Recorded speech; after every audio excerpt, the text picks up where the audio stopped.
Muy bien.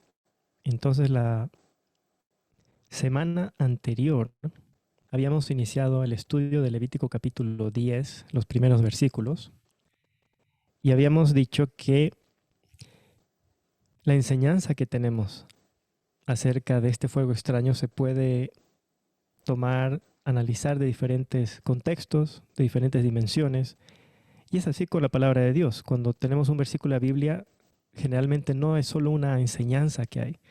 Es por eso que a mí me gusta mucho Charles Spurgeon, cómo él podía agarrar una cita como Romanos 2:13, por ejemplo, y hablar 1 hora y media solo de un versículo. Él quería exprimir como si fuera una naranja todo el jugo a la palabra de Dios. Entonces sí también, Levítico 10 del 1 al 2, hay muchas formas en que podemos analizar ese fuego extraño. Pero el que estamos analizando ahora es algo que nos concierne por el tiempo en el que estamos viviendo. Entonces lo que hemos analizado es qué implica ese fuego extraño en el contexto del santuario, porque Nadab y Abiú eran sacerdotes según el orden de Aarón, eran hijos de Aarón, ingresaron un fuego extraño y salió un fuego de Jehová y los quemó y murieron. Es una escena bien fuerte, porque uno dice, pero ¿por qué no? Si, ¿qué tan grave puede ser poner un incienso que hace un fuego extraño? ¿Por qué? Parece injusto incluso. Entonces hemos empezado el estudio hablando de que el carácter de Dios es justo y misericordioso al mismo tiempo. Todo lo que hace es justo y misericordioso.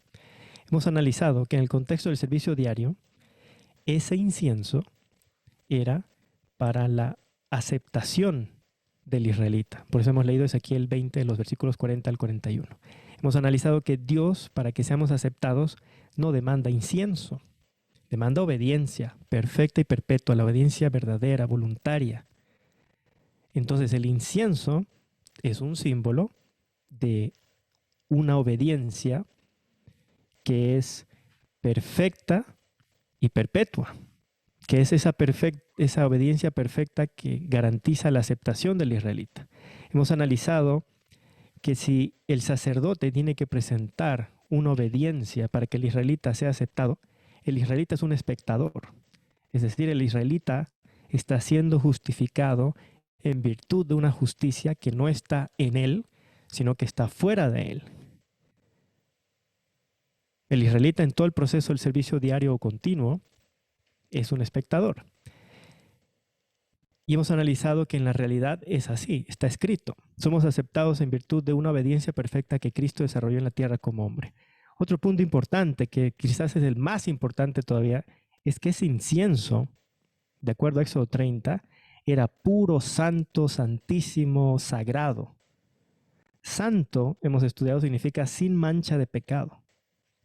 Entonces lo que Nadab y Abiú hicieron es presentar una obediencia que reemplaza la obediencia perfecta de Cristo, que no es ni pura ni es santa. Entonces, en ese contexto, la lección que tenemos delante de nosotros es el presentar, el querer presentarle a la gente que para pasar el juicio tienes que alcanzar la perfección, porque eso es presentarme yo con mi naturaleza que no es pura ni santa porque tiene mancha de pecado, es una naturaleza pecaminosa, está corrompida, depravada con el egoísmo.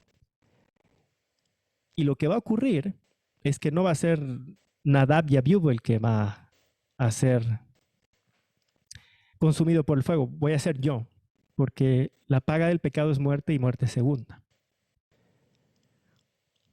Hemos analizado que desde el inicio la condición ha sido obediencia perfecta y perpetua. Hemos analizado que en el juicio, en el servicio de expiación de Levítico 16, que es un símbolo del juicio de verdad, otra vez encontramos el incienso en Levítico 16:12.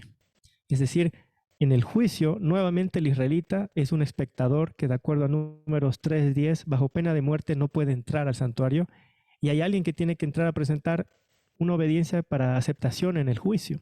Entonces se presenta alguien a favor del israelita, alguien que está autorizado, el sacerdote, sumo sacerdote en el servicio anual, y presenta un incienso, una obediencia que está fuera del israelita. Entonces, en el juicio, tal como nos dice Hebreos 3:14, tenemos que hasta el fin nuestra confianza está puesta en lo que confiamos en el principio. En el servicio diario, confiamos en una justicia ajena.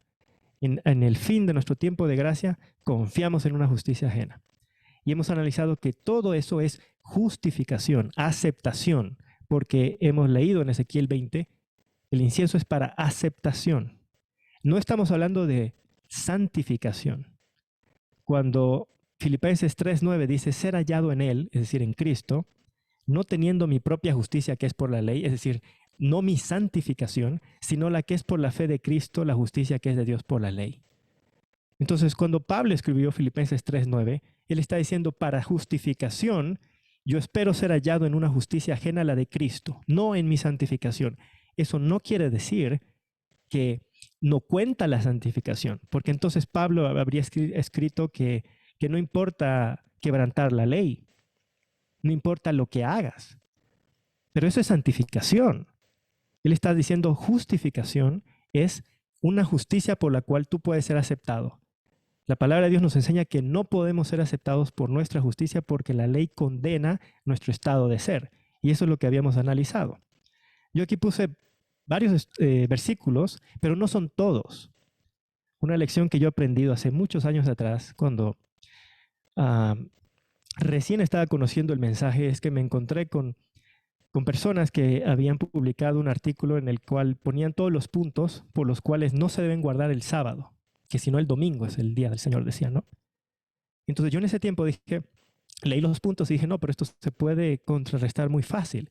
Y yo decidí hacer otro documento en el cual yo juntaba, digamos, busqué todos los versículos con ayuda de varios hermanos y hermanas, todos los que hablan de santificar el sábado. Y eran bastantes, muchísimos más y bien explicados. Y yo pensé, bueno, con esto ya es fácil convencer a la gente, pero resulta que no. ¿Por qué no? Lo que aprendí en esa ocasión es que uno puede presentarle a una persona cientos de versículos que contrarresten la opinión que esa persona tiene y aún así esa persona no se va a convencer. Porque el único que puede convencernos de pecado, de justicia y de juicio es el Espíritu Santo. Es el Espíritu Santo. No es un hombre o un predicador. No es un papel lleno de cientos de versículos. Porque ese corazón que por naturaleza es, como dice la palabra de Dios, corazón de piedra. ¿Cómo es una piedra? ¿Se puede penetrar algo fácilmente a la piedra? No puede. No puede. Entonces, lo que yo aprendí es que en mi caso, a mí me bastó solo un versículo para entender la verdad del cuarto mandamiento del sábado, el séptimo día de la semana. Me bastó uno, porque fue el Espíritu Santo trabajando. Para el Espíritu Santo le basta un solo versículo para convencer. Entonces yo aquí junté varios, pero no son todos, pero así yo llené páginas de párrafos de la palabra de Dios que hablan de que la ley condena el estado de ser. Esto no va a convencer a nadie. Lo que convence es Dios Espíritu Santo, pero aún así hay que hacer el trabajo. Y hemos analizado, la palabra de Dios habla de que en Jeremías 2:22, y fijémonos en las palabras, dice, aunque te laves con lejía, amontones jabón sobre ti, la mancha de tu pecado permanecerá aún delante de mí. La única definición de pecado es infracción de la ley. Entonces, si le llama mancha de tu pecado a mi estado de ser, quiere decir que la ley condena algo que está dentro de mí, porque si no, no le puede llamar pecado. Es lo mismo que dice Romanos capítulo 7, el pecado que mora en mí. Si Pablo le llama pecado a algo que mora en mí, pecado es infracción de la ley. Entonces hay algo que mora en mí que es infracción de la ley. Entonces, infracción de la ley no es solo el acto, la intención, es también el estado de ser. Y eso nos lleva a una posición legal. Y eso hemos hablado también como adventistas del séptimo día. Se supone que manejamos el concepto de juicio. Somos el pueblo de Dios que surgió para proclamar un juicio. Y un juicio involucra una posición legal del hombre. Si no, no hay juicio. La ley condena al hombre para que haya un juicio. Si el hombre nace santo, libre de condenación, No tiene sentido que haya un juicio con libros abiertos, nos dice el profeta Daniel. Con libros. Cada ser humano tiene un registro. Eso es una posición legal. Eso es un estado de ser. Cuando habla el salmista, el rey David, en el Salmo 51, todo ese estado de ser de los versículos que leen en ese salmo, él habla de borrar, lávame más y más de mi maldad, límpiame de mi pecado. Fíjense que Jeremías, otro profeta, por boca de Jeremías el Señor nos dijo que no hay forma de que nosotros nos lavemos de la mancha de pecado. Y aquí, por el salmista, encontramos esta oración, lávame, lávame. Y continúa diciendo, en maldad he sido formado, en pecado me concibió mi madre. Esto no quiere decir que el acto de engendrar un hijo es pecado. Está hablando de que el estado de ser en que fue formado es pecado, es un pecador por naturaleza. Continúa diciendo, purifícame con hisopo y seré limpio. ¿De qué quiere ser limpio? ¿De qué pecado? De la mancha que no puede lavarse ni con lejía ni con jabón. Lávame y seré más blanco que la nieve. Borra mis maldades. Y continúa diciendo, para que quede claro que ese estado de ser, crea en mí, oh Dios, un corazón limpio y renueva un espíritu recto dentro de mí. Un corazón limpio implica, lo que hemos dicho, un corazón sucio. Entonces, por naturaleza, David acepta que él tiene un corazón sucio y él quiere que cree el Espíritu Santo porque está hablando de crear, una creación, una nueva creación, es un nuevo nacimiento, un corazón que sea limpio. Porque él entiende, por algo dice, en lo secreto me has hecho comprender sabiduría, que el corazón natural es pecado, es sucio, es pecado. Y hemos hablado de que no está hablando de literalmente del órgano que bombea sangre dentro de nosotros, ¿no?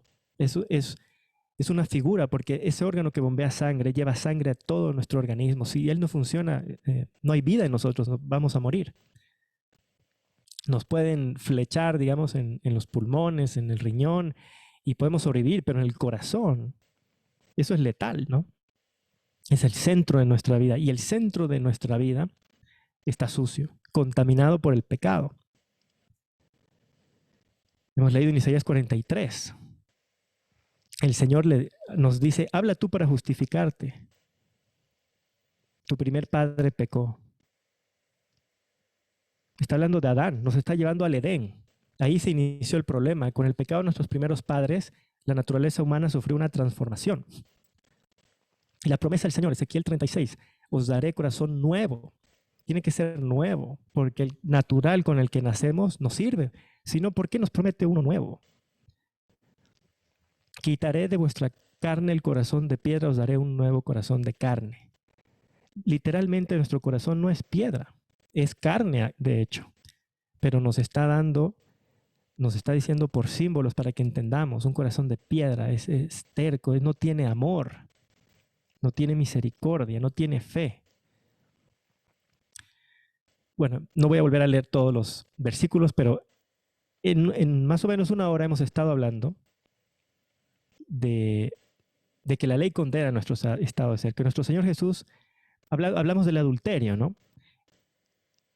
El mandamiento dice no cometerás adulterio, pero la palabra nos enseña, cualquiera que mira a una mujer para codiciarla, es decir, tiene la intención, ya adulteró con ella en su corazón. Está hablando de intención.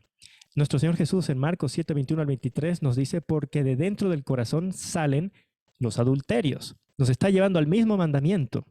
Y nos dice que ya dentro de nosotros ya está el adulterio, ya está el pecado, ya está la fornicación, el homicidio, el hurto. Hemos hablado que cada vez que nos enojamos con una persona, eso es un sentimiento de deseo de matar. Que no lo llevemos al acto consumado no significa que en nuestros registros en el cielo ya estamos registrados como homicidas. ¿Desde qué edad se enoja el hombre? ¿Alguien nos ha enseñado a enojarnos? ¿Alguien se ha sentado con nosotros y nos ha dicho, te voy a enseñar a enojarte? Eso no sucede.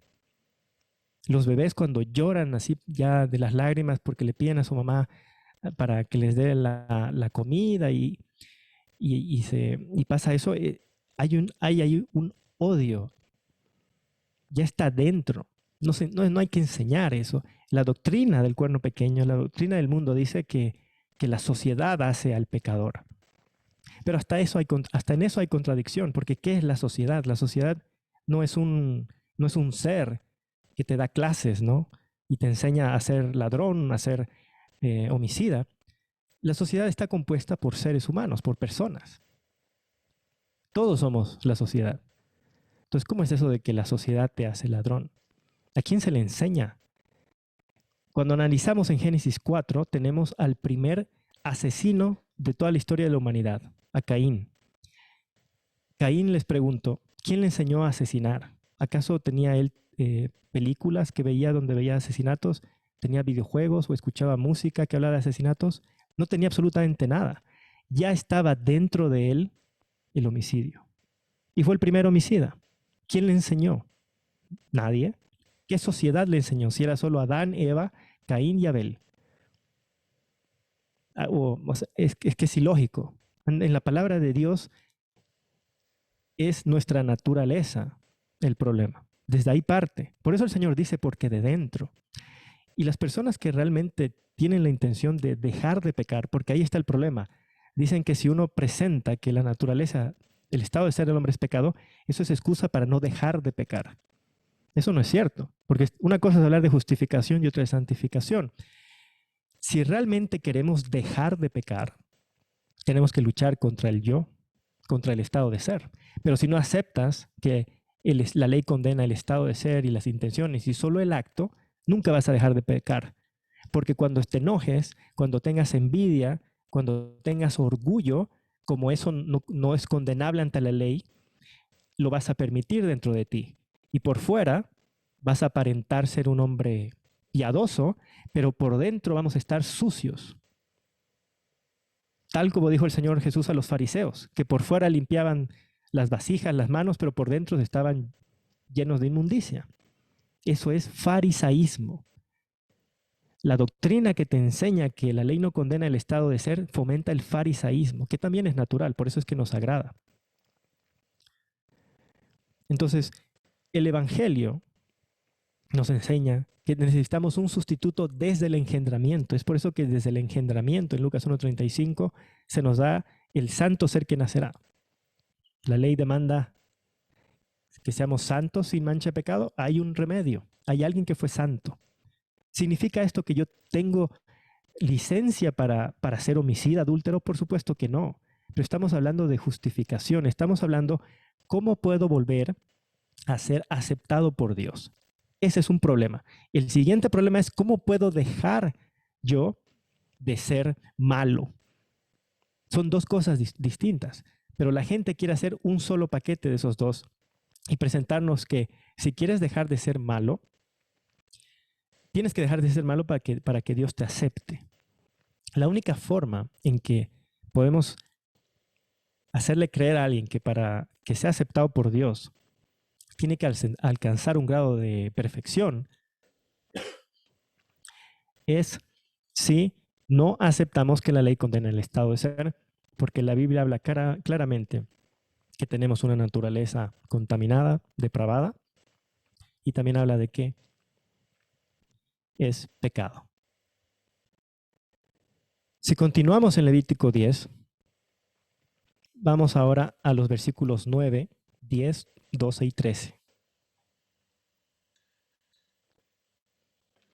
La palabra de Dios dice en Levítico 10:9, tú y tus hijos contigo no beberéis vino ni sidra cuando entréis en el tabernáculo de reunión, para que no muráis. Estatuto perpetuo será para vuestras generaciones. Para poder discernir entre lo santo y lo profano, entre lo inmundo y lo limpio. Muy bien.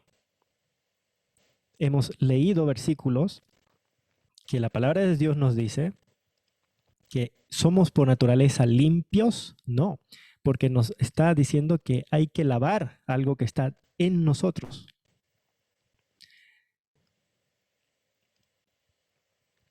Lo santo y lo profano. Santo es sin mancha de pecado. Nosotros, mancha de pecado. Habla de crear en nosotros un corazón limpio. Entonces, ¿estamos pudiendo discernir entre lo santo y lo profano, entre lo inmundo y lo limpio? Es por eso que esto refuerza el hecho de que ese fuego extraño que presentaron Nadab y Abiú es un símbolo de la obediencia del hombre que pretende presentar para ser aceptado, ya sea en la justificación diaria o en el juicio. Y miren lo que continúa diciendo la palabra de Dios. Versículo 12. Moisés dijo a Aarón y a Eleazar y a Itamar, sus hijos que habían quedado: tomad la ofrenda que queda de las ofrendas encendidas a Jehová, comedla sin levadura junto al altar, porque es cosa muy santa. Otra cosa que aparece que es santo: un pan sin levadura, porque recordemos que en el lugar santo había una mesa con los 12 panes sin levadura. La comeréis pues en el lugar santo, porque esto es para ti y para tus hijos de las ofrendas encendidas a Jehová, pues que así me ha sido mandado. Vamos a leer acerca de este pan sin levadura. En Primera de Corintios capítulo 5, versículos 6 al 8, la palabra de Dios dice: no es buena vuestra jactancia, ¿no sabéis que un poco de levadura leuda toda la masa?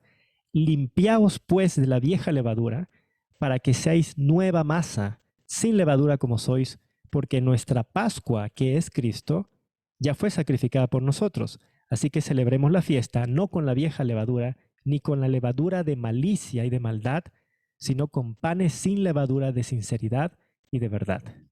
Entonces la levadura, en el contexto de la primera fiesta, que era precedido por la Pascua, simbolizaba el pecado.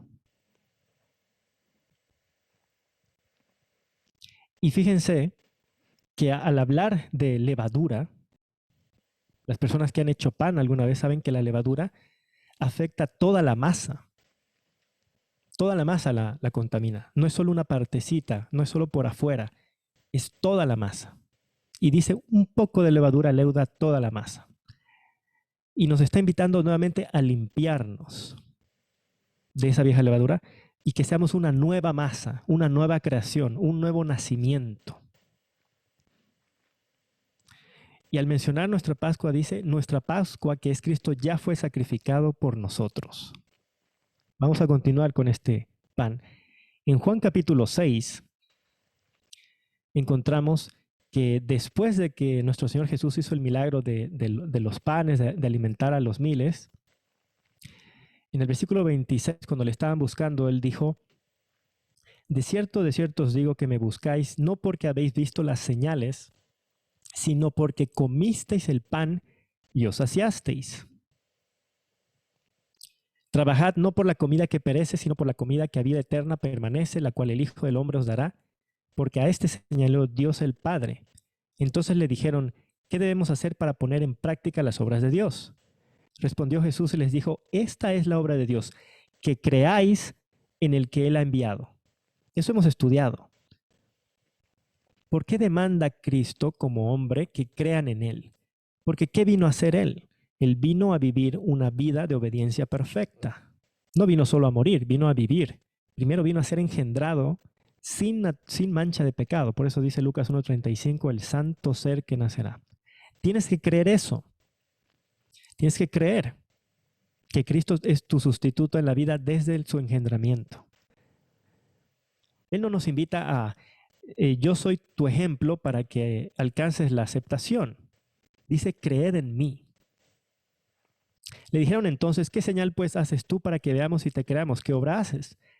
Respondió Jesús, respondió Jesús, de cierto, en el 32, de cierto os digo, no os dio Moisés el pan del cielo, mas mi Padre os da el verdadero pan del cielo, porque el pan de Dios es aquel que descendió del cielo y da vida al mundo. Fíjense que dice, da vida al mundo. ¿Cuál es la paga del pecado? Es muerte. La ley demanda obediencia perfecta. La condenación por no tener esa obediencia es, la paga del pecado es muerte y muerte segunda. Romanos 6:23, Apocalipsis 21:8. Y al hablar de este pan, le está diciendo, da vida al mundo. Porque para tener vida, desde el Edén se nos dijo, hay que obedecer. La obediencia perfecta, obedece y vivirás. Desobedece y morirás. ¿Qué necesitamos para tener vida? Esa obediencia. Le dijeron, Señor, danos siempre este pan. Y Él les dijo, yo soy el pan de vida. Entonces, regresando a Nadab y Abiú, hemos analizado que el incienso es símbolo de la obediencia perfecta de Cristo. Luego el Señor, cuando les está diciendo que no se contaminen con alcohol al entrar al tabernáculo para poder discernir, porque claro, cuando consumimos alcohol, nuestra mente se entorpece porque empieza a dañar las células del cerebro el alcohol, ¿no? Y hace el énfasis para discernir entre lo santo y lo profano, entre lo inmundo y lo limpio. Y les hace comer el pan sin levadura. La levadura es pecado. Y Cristo dice, yo soy ese pan sin levadura. Yo soy esa vida, ese hombre sin mancha de pecado. El santo ser, limpio de mancha de pecado. Continuó diciendo el Señor Jesús, desde el 38, versículo 38, en el capítulo 6. Porque he descendido del cielo no para hacer mi voluntad, sino la voluntad del que me envió. Para obedecer la ley de Dios. Eso es hacer la voluntad del Padre. Obediencia. ¿A qué está diciendo que vino? A obedecer. Luego de que dice, yo soy el pan de vida, la vida nos puede dar la obediencia. Él dice, yo vine a obedecer. ¿Y qué más continúa diciendo que es la voluntad del Padre? Que todo lo que me diere no pierda yo nada, sino que lo resucite en el día postrero. Esta es la voluntad del que me ha enviado. Todo aquel que ve al Hijo y cree en Él, tenga vida eterna. Nuevamente se nos da la orden, creer. Cristo exige que creas en Él. La ley demanda obediencia. Cristo exige fe en mí. ¿Por qué fe en Cristo? Porque Él tiene una naturaleza sin mancha de pecado, una vida sin mancha, sin contaminación. Es el Cordero perfecto. Y ese que cree en Él pueda tener vida eterna. Y pueda resucitar en el día postrero. Continuando en el versículo 47, de cierto os digo, el que cree en mí tiene vida eterna. Yo soy el pan de vida. Es la única forma por la cual podemos ser aceptados o justificados tanto en el servicio diario como en el día del juicio. Continúa diciendo el 48, yo soy el pan de vida. Vuestros padres comieron el maná en el desierto y murieron. Este es el pan que desciende del cielo para que el de él coma, no muera. Aquí ya cambia. Si notan, ya cambia la orden. Fuimos de creer en Cristo a accionar. Ahora nos dice, hay que comer ese pan. Primero hay que creer que ese es el pan que da vida. Pero en el versículo 50 dice, el que de él come no muera. Yo soy el pan vivo que descendió del cielo. Si alguno comiere de este pan, vivirá para siempre. Y el pan que yo daré es mi carne, la cual yo daré por la vida del mundo. Esto ya es un accionar. Esto ya no es quedarse como espectador, como analizamos en el servicio diario y en el servicio anual. Esto ya es un accionar. ¿Qué significa comer su carne? Comer el pan. Continuó diciendo, los judíos, dice, contendían entre sí, ¿cómo puede éste darnos a comer su carne? Jesús les dijo, de cierto os digo, si no coméis la carne del Hijo del Hombre y bebéis su sangre, no tenéis vida en vosotros. Recordemos que Adab y Abiú tenían que comer el pan sin levadura, ese pan santo, sagrado. Aquí también Cristo nos dice, tienes que comer mi carne. Versículo 53, Jesús les dijo, de cierto os digo, si no coméis la carne del Hijo del Hombre y bebéis su sangre, no tenéis vida en vosotros. El que come mi carne y bebe mi sangre tiene vida eterna y yo le resucitaré en el día postrero, porque mi carne es verdadera comida, mi sangre es verdadera bebida. El que come mi carne y bebe mi sangre, en mí permanece y yo en él. Está hablando de ahora nuestra santificación. Está hablando de nosotros obedecer la ley para permanecer en él. Esto es retener la aceptación. Ya hemos sido aceptados por creer en ese pan de vida, en esa obediencia perfecta que está fuera de mí, en el incienso, en el pan sin levadura. Como resultado de creer en él, yo también ahora ¿qué tengo que hacer? Tengo que accionar, tengo que comer ese pan, tengo que obedecer la ley para permanecer, para retener la justificación. Pero aquí ya no esto, mi accionar ya no es para que Dios me acepte, ya me ha aceptado en virtud de una justicia ajena. Esto ya es aparte, esto es mi santificación. Como me envió el Padre viviente y yo vivo por él, asimismo el que me come, él también vivirá por mí. Este es el pan que descendió del cielo, no como vuestros padres comieron el maná y murieron. El que come de este pan vivirá eternamente. Entonces nos da la segunda parte. Justificación por la fe. Pero si nos quedamos de brazos cruzados y decimos, Cristo lo ha hecho todo por mí, y efectivamente lo ha hecho todo por mí en la justificación, pero hay la segunda parte, santificación. Si me quedo de brazos cruzados, como dice Santiago, la fe sin obras está muerta. Porque Cristo no se presenta en el santuario con su obediencia perfecta para que yo continúe acá dando rienda suelta a mi inclinación al mal, a mi pecado, a mi orgullo, a mi egoísmo, a mis mentiras, a mis homicidios, a mis adulterios, sino que Él me capacita. Por eso es que la semana anterior hemos hablado de que como resultado nos era dado el aceite. Entonces había dos partes, el incienso y el aceite. El aceite como resultado. Por eso Romanos 6:22 hemos leído, ahora que habéis sido libertados del pecado, hechos siervos de Dios, ya que has sido justificado por la fe, tienes por vuestro fruto la santificación y como fin la vida eterna. Y hemos estudiado que eso es algo progresivo, que va de menos a más. En Oseas 6:3 hemos analizado que esa lluvia temprana nos ayuda a conocer y proseguir conociendo a Jehová. Porque digamos, si yo ahorita acepto la amonestación del testigo fiel, tengo necesidad de Cristo, de que Él sea mi justicia, mi sustituto en la vida, garante y sustituto en la muerte, mi mediador. Cumple su promesa y soy una nueva criatura. El Espíritu Santo viene a morar en mí, crea lo que no tengo, crea Gálatas 5:22 al 23. Me da amor, me da fe, me va a dar paciencia. Va a entronizar la ley en mi mente y en mi corazón, como dice Hebreos 8:10. Va a cumplir la promesa del nuevo pacto. Ok, pero yo ahorita no soy perfecto. No, ahorita en estos momentos yo no conozco todos los defectos de carácter que yo tengo.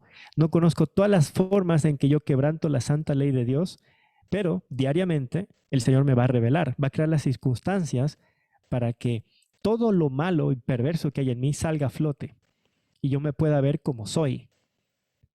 Y entonces voy a tener que pedir perdón por ese pecado y voy a tener que luchar contra ese mal que está dentro de mí diariamente.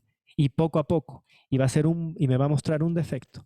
Y otro. Y luego otro. Y luego otro. Si en algún momento yo no acepto que tengo un defecto de carácter. Y creo, no, pero es que así soy yo. No, pero es que eso está bien. No, es que eso no es pecado. Entonces ya no puede seguir mostrándome más defectos de carácter y ahí se estorba la obra del Espíritu Santo. Entonces ya no estamos siendo santificados progresivamente.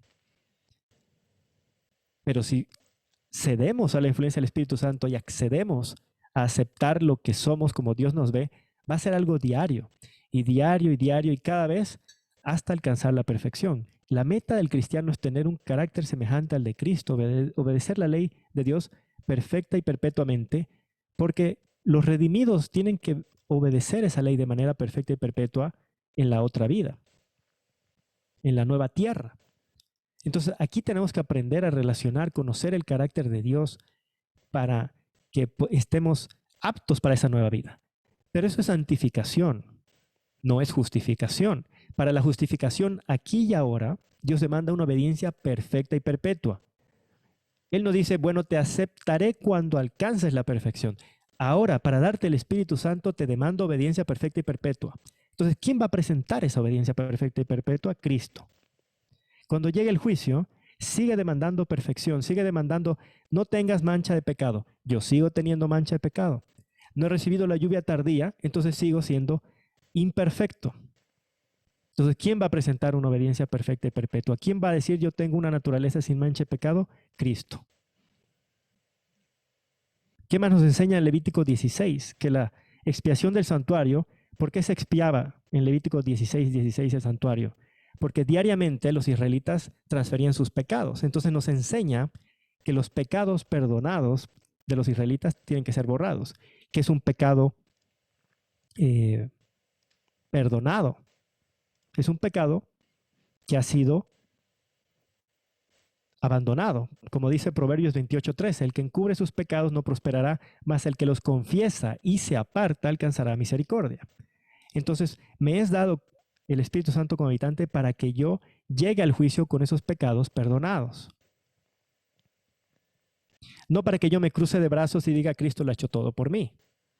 Entonces, no es la doctrina de la justificación por la fe, no da licencia al pecado como quieren hacernos creer. Lo que pasa es que los predicadores que dicen eso no hacen distinción entre la justificación y la santificación. Vamos a continuar entonces.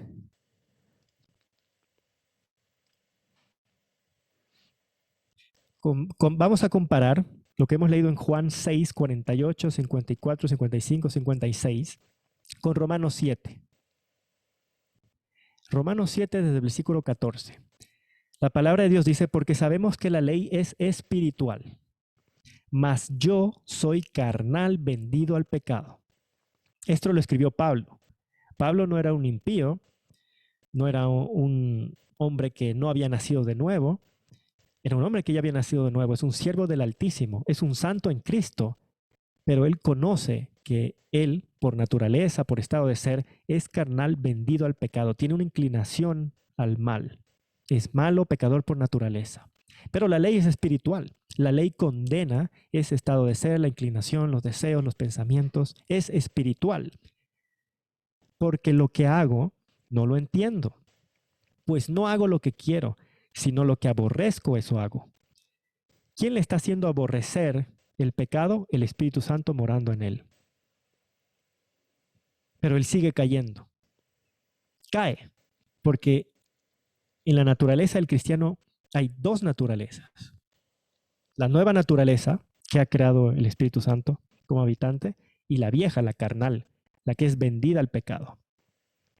Si lo que no quiero esto hago, apruebo que la ley es buena. De manera que ya no soy yo quien hace aquello, sino el pecado que mora en mí.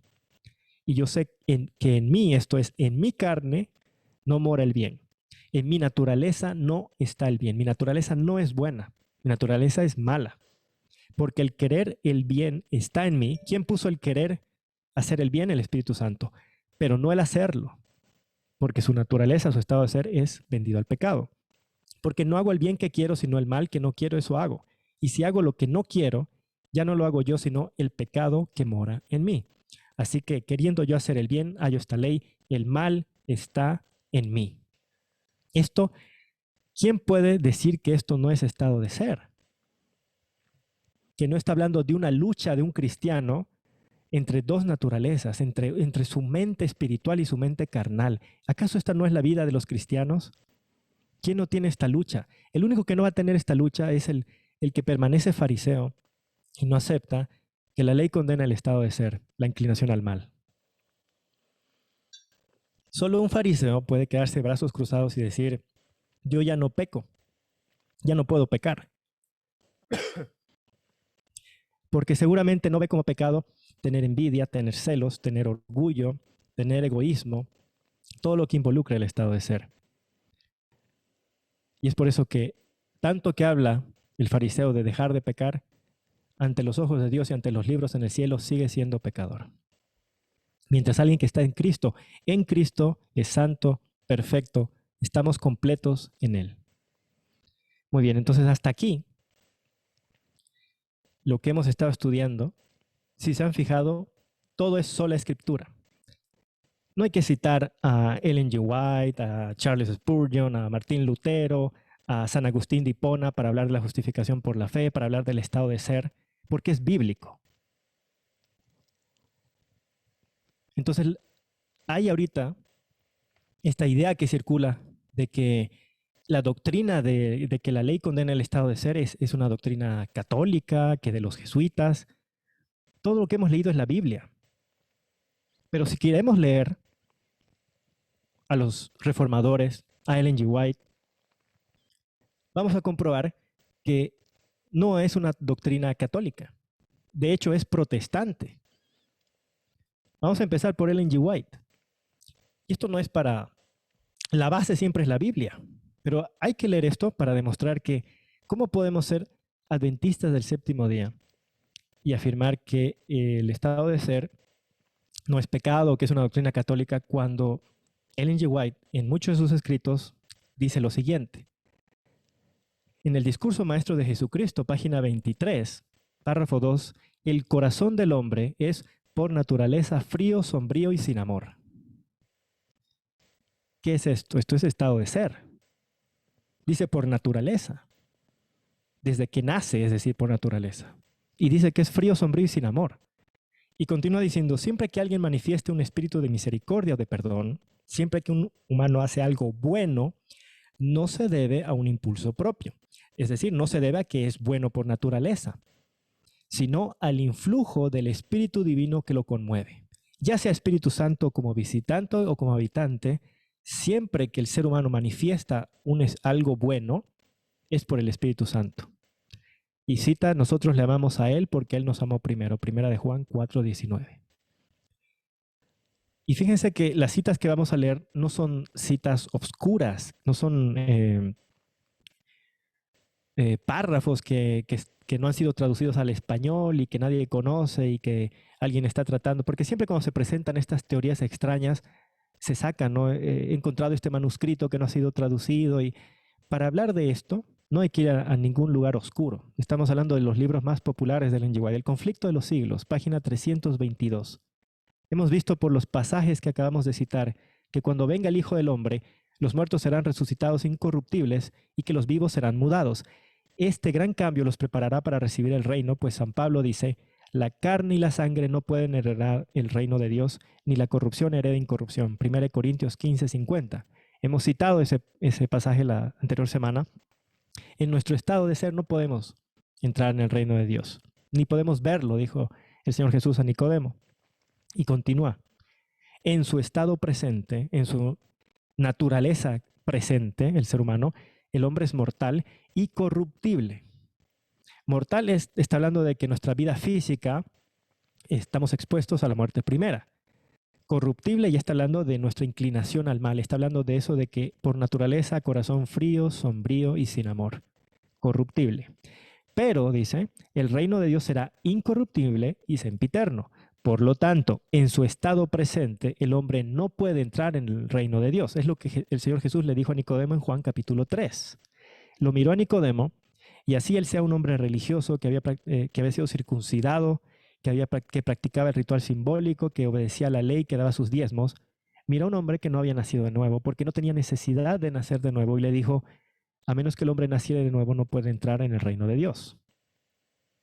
Es decir, dentro de ti veo una mancha de pecado que no te va a permitir entrar en el reino de Dios, que no te permite ser aceptado por Dios.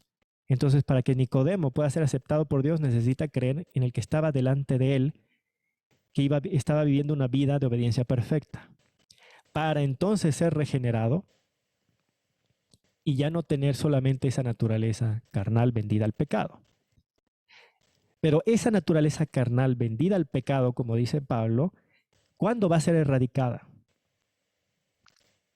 Va a ser después del juicio. Cuando Cristo venga por segunda vez, por eso continúa diciendo, pero cuando Jesús venga, segunda venida de Cristo, concederá la inmortalidad a su pueblo y luego los llamará a poseer el reino del que hasta aquí solo han sido presuntos herederos. Entonces, si el juicio se tiene que dar antes de la segunda venida de Cristo para que Él venga a recoger a los que ya pasaron el juicio, ¿cómo pudiste haber pasado el juicio con tu naturaleza contaminada de pecado? Imposible, pero con la naturaleza perfecta de Cristo sin mancha, ahí tienes la solución para pasar el juicio. Y esa naturaleza pecaminosa continúa hasta la segunda venida. Eso es lo que está escrito.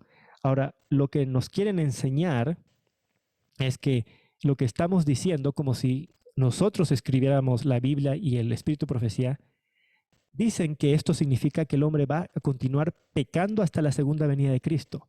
No es lo mismo. No es lo mismo decir que en su estado presente el hombre es mortal, corruptible, en su estado presente no puede entrar en el reino de Dios. Esto es Biblia y Espíritu Profecía. No es invento de Ellen G. White. Eso está escrito en 1 Corintios 15:50 en adelante. Que tenemos que ser transformados en la segunda venida de Cristo. Entonces, es la Biblia la que nos dice que cuando Cristo venga por segunda vez, recién se elimina la naturaleza pecaminosa, el egoísmo que hay dentro de nosotros. Esto no quiere decir que vamos a continuar asesinos y adúlteros hasta la segunda venida de Cristo. Eso es lo que la gente que defiende el legalismo y la perfección y la salvación por obras quieren hacer creer. Pero son dos cosas distintas. Son dos cosas distintas. ¿Qué más continúa diciendo Ellen G. White? Mensajes Selectos 3, página 147. Cristo no poseía la misma deslealtad pecaminosa, corrupta y caída que nosotros poseemos, pues entonces Él no podría haber sido una ofrenda perfecta. Camino a Cristo, otro libro popular de Ellen G. White, página 62. Antes que Adán cayese, le era posible desarrollar un carácter justo por la obediencia a la ley de Dios, mas no lo hizo. Por su caída, tenemos una naturaleza pecaminosa y no podemos hacernos justos a nosotros mismos. Puesto que somos pecadores y malos, no podemos obedecer perfectamente una ley santa. Esto es estado de ser por consecuencia de la caída del primer Adán. Está clarísimo.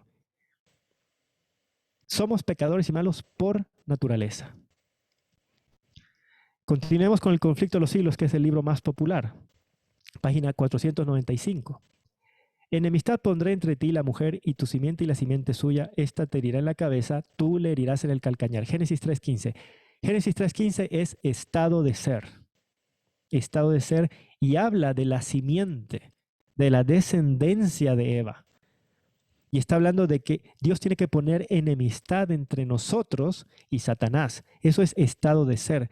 Por naturaleza estamos en enemistad contra Dios y en amistad con Satanás.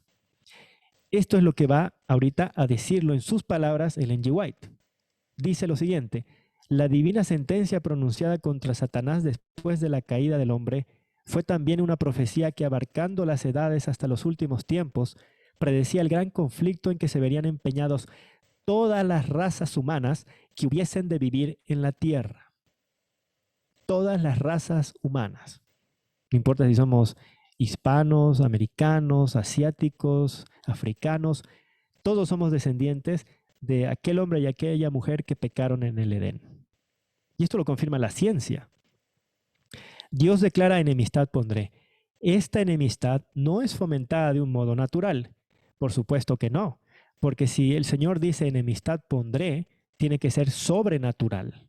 Si fuera natural, lo que hubiese dicho es enemistad tendrás o enemistad desarrollaréis, pero dice enemistad pondré. Dios tiene que hacer algo sobrenatural en nosotros para que podamos estar en armonía con Dios. Por eso dice, esta enemistad no es fomentada de un modo natural. Cuando el hombre quebrantó la ley divina, su naturaleza se hizo mala y llegó a estar en armonía y no en divergencia con Satanás. Todo eso es Génesis 3.15. No puede decirse que haya enemistad natural entre el hombre pecador y el autor del pecado. No puede decirse, porque estaríamos contradiciendo Génesis 3.15. Ambos se volvieron malos a consecuencia de la apostasía. El apóstata no descansa sino cuando obtiene simpatías y apoyo a inducir a otros a seguir su ejemplo. De aquí que los ángeles caídos y los hombres malos se unan en desesperado compañerismo. Si Dios nos hubiese interpuesto especialmente, Satanás y el hombre se habrían aliado contra el cielo. Y en lugar de albergar enemistad contra Satanás, toda la familia humana se habría unido en oposición a Dios. Todos, sin excepción, si no fuera porque el Espíritu Santo obra en todos y cada uno de nosotros, ya sea como visitante o como habitante, estaríamos en una perfecta armonía y oposición contra Dios. Si ahora estamos aquí reunidos estudiando la palabra de Dios, es sobrenatural.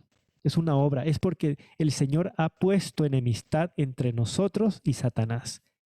Pero no es porque nosotros hemos nacido buenos o hemos nacido con amor, con fe, porque por naturaleza creemos en Dios y le amamos. Eso no es así. Porque iríamos en contra de Génesis 3.15 y de todos los versículos que hemos leído. Continuando con el conflicto, dice: Satanás tentó al hombre a que pecase como había inducido a los ángeles a rebelarse, a fin de asegurarse su cooperación en su lucha contra el cielo. No había disensión alguna entre él y los ángeles caídos en cuanto al odio que sentían contra Cristo. Esto es lo natural. Mientras que estaban en desacuerdo tocante a todos los demás puntos, era unánime su oposición a la autoridad del legislador del universo. Pero al oír Satanás que habría enemistad entre él y la mujer, entre sus linajes, comprendió que serían contrarrestados sus esfuerzos por corromper la naturaleza humana y que se capacitaría el hombre para resistirle. Ahora, si nos enfocamos en lo que dice la palabra de Dios, entre tu simiente y la simiente suya, es decir, entre los linajes, esto no es literal. Esto no quiere decir que hay seres humanos que son literalmente engendrados o del linaje de un ser que fue engendrado entre Satanás y Eva. Todos somos descendientes de Adán y Eva. Si volvemos a Génesis 4, el primer asesino, el primer asesino en la tierra, Caín. Fíjense lo que dice la palabra de Dios. Génesis 4:1. Conoció Adán a su mujer Eva, la cual concibió y parió a Caín. ¿De quién es hijo Caín? Bíblicamente hablando es de Adán y Eva. La palabra de Dios, al hablar de conoció a Adán y a su mujer Eva, nos está hablando de que ellos procrearon a Caín. Por eso luego continúa diciendo, por eso concibió y parió a Caín. Entonces no podemos decir que el primer asesino es hijo de Eva y Satanás. Eso no. Pero sin embargo, espiritualmente, él es linaje de Satanás. Y no solo él. Esto es lo natural, esto es lo natural. Por eso Juan 8:44, de la boca de nuestro Señor Jesús salieron las palabras, vosotros de vuestro padre el diablo sois. Esto no es literal, esto es espiritual, porque tenemos su mismo carácter, su misma naturaleza que está en oposición a Dios, porque todos nuestros designios son de continuo al mal. Por eso él dijo, él ha sido homicida desde el principio. No hay verdad en él. Cuando habla mentira, de suyo habla porque es mentiroso y padre de mentira. Por eso cada vez que mentimos, estamos dando testimonio de que espiritualmente somos linaje de Satanás. Es por eso que la palabra de Dios nos habla, por ejemplo, en Gálatas 4:5, de adopción, para que redimiese a los que estaban debajo de la ley, a fin de que recibiésemos la adopción de hijos. El Señor siempre utiliza palabras humanas para que entendamos cosas espirituales. ¿Cómo se realiza una adopción en nuestro mundo? Es una cuestión legal. Tiene que entrar la corte. Es algo legal. Porque se trata de adoptar un hijo que legalmente no es tu hijo. Que el padre y la madre no han concebido y no han parido. Como nos habla aquí de Caín. Pero fíjense que hablando en términos humanos, Caín legalmente y naturalmente es hijo de Adán y Eva, pero espiritualmente es hijo del diablo. Está hablando de una posición legal cuando habla de adopción. Dios nos tiene que adoptar porque legalmente tenemos otro padre. Esto también es estado de ser. Es una posición legal. Abel también fue hijo, porque dice la palabra de Dios, Génesis 4:2, después parió a su hermano Abel. Abel también hijo de Adán y Eva, igual que Caín. Pero Abel aceptó a Cristo. Por eso se presentó con el Cordero. Aceptó que por naturaleza era pecador, aceptó que por naturaleza era malo, que la ley condenaba esa mancha de pecado, entonces querían no ser aceptado en sí mismo, sino aceptado en él, ser justificado por la fe en Cristo. Caín representa a todos aquellos que quieren que Dios, que no aceptan que nacieron malos y pecadores, que creen que es la sociedad la que los hace malo a las personas, que creen que tiene que alcanzar la perfección, que tiene que ser aceptado en sí mismo para pasar el juicio. Y esta es y desde el principio, desde los primeros hijos de Adán y Eva, hay ese conflicto entre los que aceptan su posición legal y los que rechazan su posición legal. Podríamos citar a varios reformadores. Martín Lutero. Él dijo, cada semana predico la justificación por la fe a mi pueblo porque cada semana lo olvidan. ¿Por qué cada semana dice que olvidamos la justificación por la fe? Porque por naturaleza somos fariseos. Queremos ser justificados, aceptados por nuestras obras. Él dijo, Señor Jesús, tú eres mi justicia, así como yo soy tu pecado. Martín Lutero dijo, debo escuchar el Evangelio. Me dice no lo que debo hacer, sino lo que Jesucristo, el Hijo de Dios, ha hecho por mí. Porque el Evangelio no trata sobre mi santificación. El Evangelio trata sobre la vida, el engendramiento, nacimiento, vida, muerte y resurrección de Cristo. Nos habla de lo que Jesucristo ha hecho por nosotros, no lo que yo hago, no lo que yo estoy luchando contra el pecado que mora en mí. Continúa diciendo Lutero, la ley no enseña lo que los hombres pueden hacer, sino lo que los hombres deben hacer. Efectivamente. La ley dice, amarás a tu Dios sobre todas las cosas, amarás a tu prójimo. Nos está diciendo lo que debemos hacer, pero eso no implica que lo podemos hacer. Porque así como nos dice amar a Dios y amar al prójimo, nos dice en Juan 5:42, yo os conozco, no tenéis amor de Dios en vosotros. Pero la ley continúa diciendo, ama a Dios, ama a tu prójimo. Por eso, ¿qué tenemos? El Evangelio, tenemos a Cristo, el único que puede decir, yo he amado a Dios perfectamente y al prójimo perfectamente. Charles Spurgeon, Martín Lutero es siglo XVI. Spurgeon ya es acercándonos al tiempo de Ellen G. White. Charles Spurgeon dijo, obsérvate a ti mismo más que a cualquier otro, llevamos al peor enemigo dentro de nosotros mismos, el pecado que mora en mí. Charles Spurgeon dijo, las ovejas pueden caer en el lodo, pero solo los cerdos se revuelcan en él. Es decir, él entendía que si bien la justificación por la fe nos enseña que en nosotros mismos somos pecadores y no podemos ser aceptados, eso no nos da licencia para cometer pecado. Es dos cosas distintas. Vamos a leer este sermón de Charles Spurgeon, que es el número 715. Es maravilloso, pero voy a leer solamente una parte. Él dice lo siguiente, la palabra de Dios no nos proporciona un cuadro muy halagador de la humanidad. Nos informa que nuestro primer padre pecó y que a través de él, ya que nos representaba a todos nosotros, todos caímos y perdimos el favor de Dios. El colegio del Heraldo de la Escritura nos proporciona un linaje desastroso.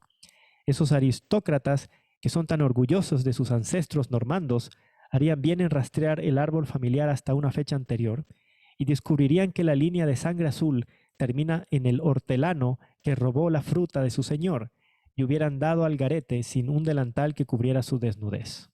O nobles de la tierra, un árbol genealógico de pordioseros. Esta es una señal de bastardía en su escudo de armas que nada podría eliminar. La palabra inspirada sigue informándonos que a consecuencia de ello, todos nosotros nacemos en pecado y somos formados en iniquidad y en pecado nos conciben nuestras madres. Está citando el Salmo 51. Testifica que no solo somos pecadores con la mano, sino con el corazón. Es decir, somos pecadores no solo con los actos, sino en el estado de ser. Continúa diciendo, el pecado no es meramente una roña en nuestra piel, sino una lepra en el alma. Que toda cabeza está enferma, todo corazón doliente, que el propio corazón es engañoso más que todas las cosas y perverso. Es más, sigue adelante y certifica que no solo estamos enfermos y que somos depravados, sino que somos completamente pervertidos. Por causa de nuestro pecado, nuestras voluntades se han vuelto perversas, al punto de que no queremos venir a Cristo para que tengamos vida, y habitualmente tomamos lo amargo por dulce y lo dulce por amargo, y elegimos lo malo y evitamos lo bueno.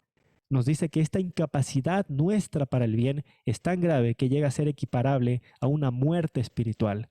Nos describe diciendo que estamos por naturaleza muertos en delitos y pecados, en un estado tal que somos tan incapaces de restaurarnos a la salvación, así como son incapaces los muertos en sus tumbas de resucitar por su propio poder, ni restituirse a un estado de vida y salud.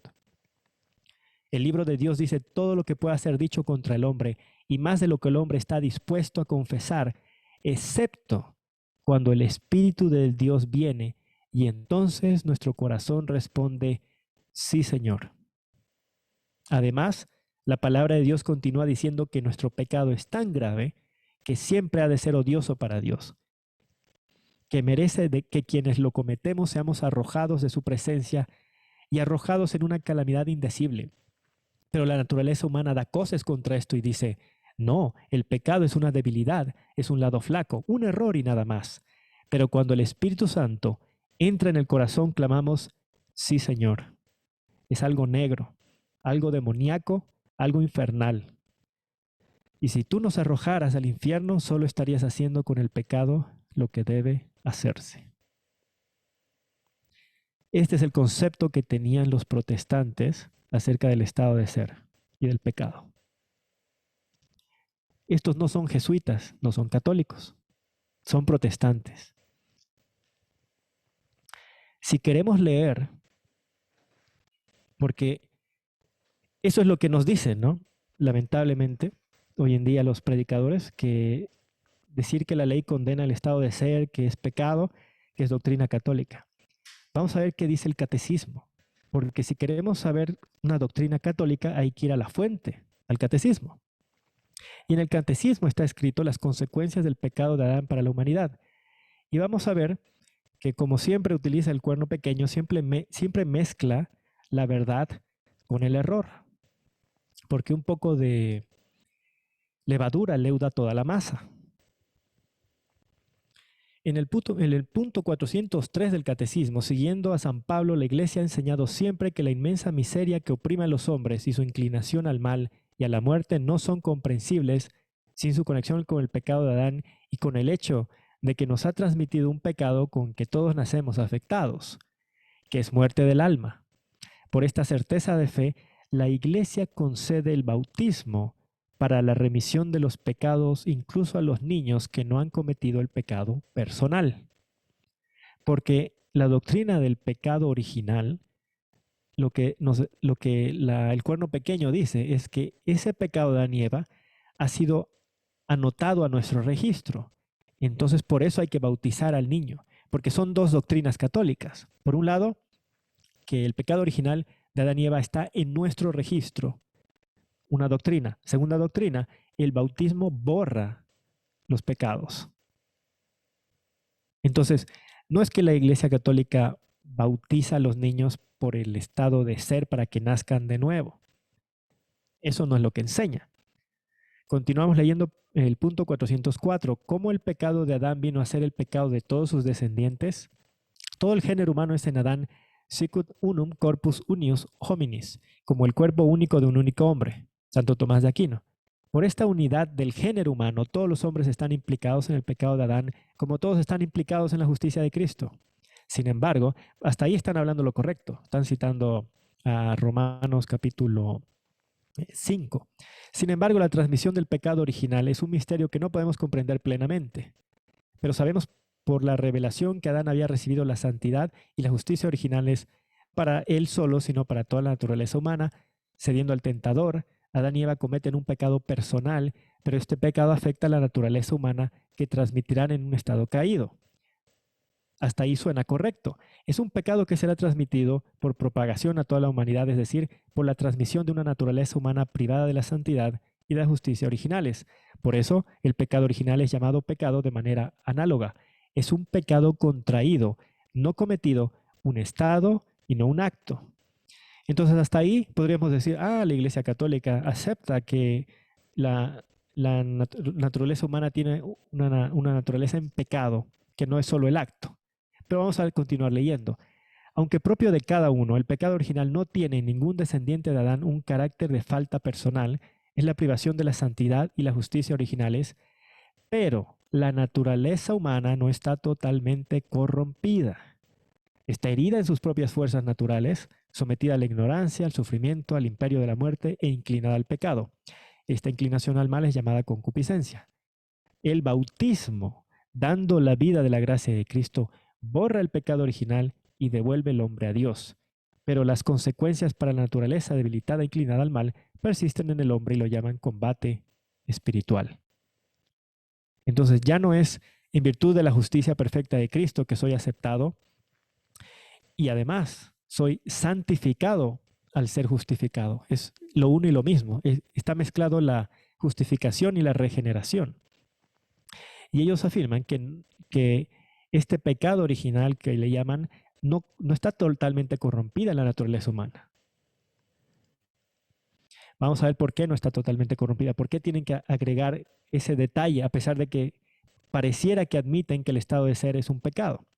La doctrina de la Iglesia sobre la transmisión del pecado original fue precisada sobre todo en el siglo V, en particular bajo el impulso de la reflexión de San Agustín contra el pelagianismo, y en el siglo XVI en oposición a la Reforma protestante. ¿Por qué tuvieron que revisar esta doctrina? Porque los reformadores, al estudiar la Biblia, se dieron cuenta que la ley condena el estado de ser y por lo tanto la única forma en que podemos ser aceptados o justificados es en virtud de la justicia perfecta de Cristo. Eso es lo que descubrieron los reformadores en la Biblia. Entonces, ¿qué hizo el cuerno pequeño? Están reconociendo en el catecismo que ellos están en contra de esa posición. Dice, y aquí va a hablar de Pelagio, porque primero habla de San Agustín que se levantó contra el pelagianismo. Dice, Pelagio sostenía que el hombre podía, por la fuerza natural de su voluntad libre, sin la ayuda necesaria de la gracia de Dios, llevar una vida moralmente buena. Entonces, lo que Pelagio dijo es que el hombre puede regenerarse a sí mismo. San Agustín le dijo, no, la única forma en que el hombre puede ser regenerado es si nace de nuevo, es por obra del Espíritu Santo. Porque la Iglesia Católica no rechaza, como estamos viendo, el estado caído y corrompido de la naturaleza humana. No rechaza que hay un nuevo nacimiento, porque no pueden hacerlo porque la Biblia lo define claramente. No hay cómo hacerse de la vista gorda de eso. Entonces, ¿qué hacen ellos? Vamos a seguir leyendo. Los primeros reformadores protestantes, por el contrario, enseñaban que el hombre estaba radicalmente pervertido y su libertad anulada por el pecado de los orígenes. Identificaban el pecado heredado por cada hombre con la tendencia al mal concupiscencia que sería insuperable.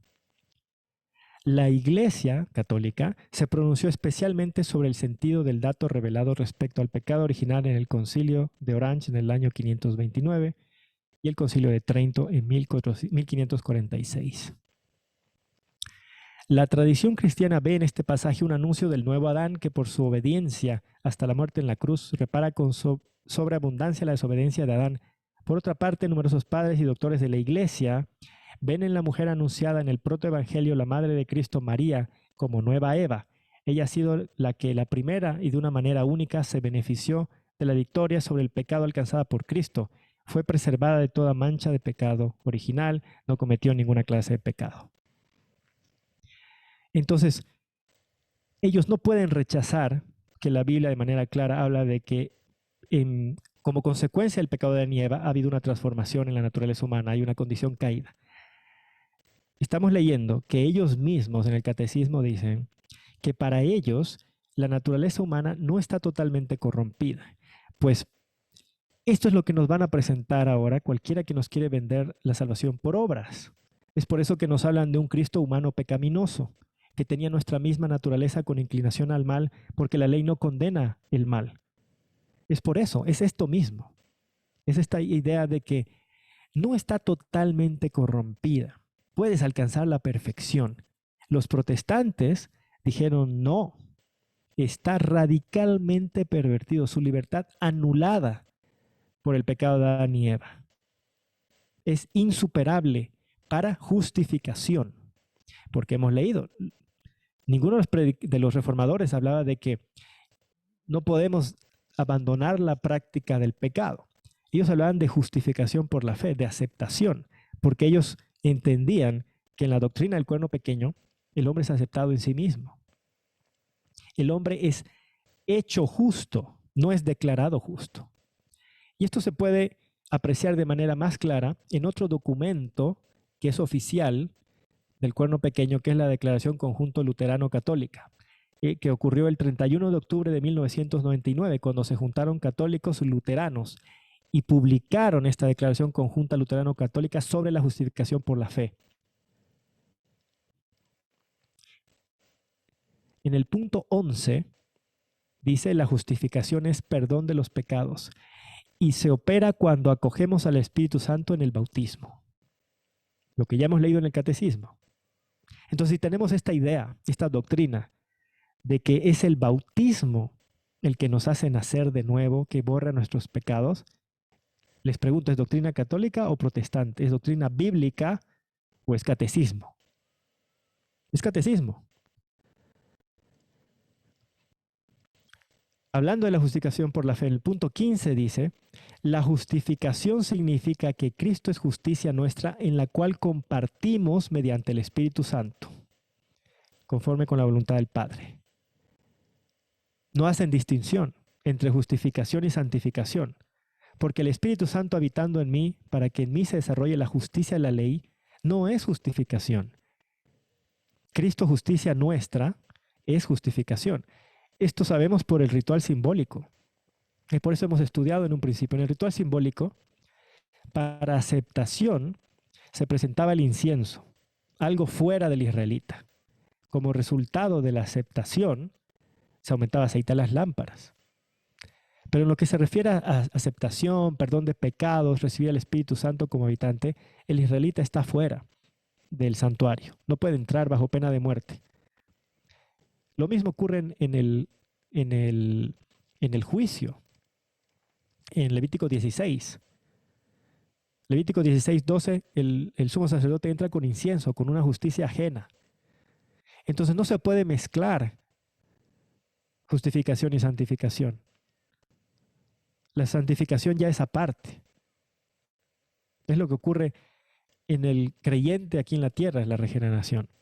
Para el cuerno pequeño no, porque para que tú puedas presentar la salvación por obras, tienes que inmediatamente hacer que el hombre quiera presentar su obediencia para pasar el juicio, para alcanzar la aceptación. Por eso dice, compartimos. Cristo morando en mí me hace a mí aceptable. El Espíritu Santo morando en mí me hace aceptable. Ya no puedo pecar. Y por eso soy aceptado. Esto es ser hecho justo.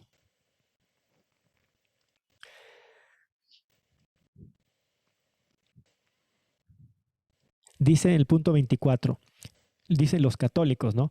No niegan que el don de la gracia de Dios en la justificación sea independiente de la cooperación humana. No niegan. Por eso dice, cuando los católicos hacen hincapié en la renovación de la persona desde dentro al aceptar la gracia impartida al creyente como un don, quieren insistir en que la gracia del perdón de Dios siempre conlleva un don de vida nueva en que el Espíritu Santo se convierte en verdadero amor activo. Por lo tanto, no niegan que el don de la gracia de Dios en la justificación sea independiente de la cooperación humana. O sea, tenemos que cooperar en la justificación. Dice, por la obra del Espíritu Santo en el bautismo. Se sigue haciendo hincapié en eso. Vamos a ver. En el punto 26 escribieron luteranos y católicos, en la doctrina de la justificación por la sola fe, se hace una distinción entre la justificación propiamente dicha y la renovación de la vida que forzosamente proviene de la justificación, sin la cual no existe la fe, pero ello no significa que se separen una y otra. Lo que los reformadores hicieron es separar, hacer distinción entre justificación por la fe y santificación. El cuerno pequeño dice no, no se separa una y otra. En la justificación eres declarado y hecho justo. Por consiguiente, se da el fundamento de la renovación de la vida que proviene del amor de Dios que otorga al ser humano en la justificación. Justificación y renovación son una en Cristo, quien está presente en la fe. En la punto 27, en la interpretación católica también se considera que la fe es fundamental en la justificación, porque sin fe no puede haber justificación. El ser humano es justificado mediante el bautismo, es mediante una obra que tú realizas. En cuanto oyente y creyente a la palabra, la justificación del pecador es perdón de pecados y volverse justo. No es declarado justo en virtud de la justicia perfecta de Cristo, en virtud de un incienso que está fuera del israelita, en virtud de un pan sin levadura. Es volverse justo en ti mismo, en nosotros mismos, mediante el bautismo.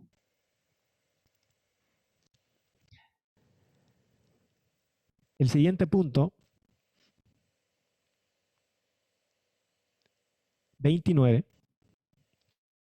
Los luteranos dijeron lo siguiente: los luteranos entienden que ser cristiano es ser al mismo tiempo justo y pecador. Eso fue lo que produjo, lo que se pronunció Lutero. ¿Por qué dice al mismo tiempo justo y pecador?